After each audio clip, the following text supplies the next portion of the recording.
Welcome to the Slop Farm. Enjoy the video. You start by confirming power and a steady surface. Make sure the laptop is plugged in to avoid shutdowns. Once ready, open System Info. On Windows, type System Information or press Ctrl plus Shift plus ESC for Task Manager and select Performance Memory. On Mac OS, click the Apple menu about this Mac and choose Memory. These screens show installed RAM size and slot usage.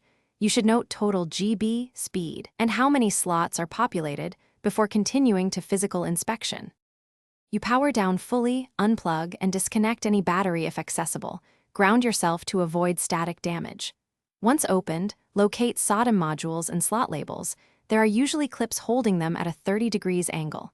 Carefully release the clips and note each module's sticker showing DDR type, speed, and capacity. Record manufacturer and part numbers for compatibility checks. If you plan upgrades, make sure the new module matches DDR generation and speed or the motherboard's supported specs to avoid instability.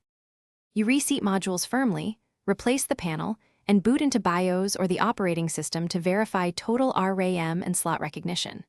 Once booted, run a memory test, Windows Memory Diagnostic or Bootable MemTest 86 for extended checks. If the system reports less RAM or fails tests, power down and swap modules between slots to isolate a bad slot or module. Test each module alone.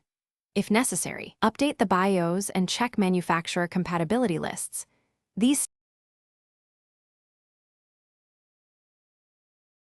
Thanks for watching. Consider subscribing if we helped you today.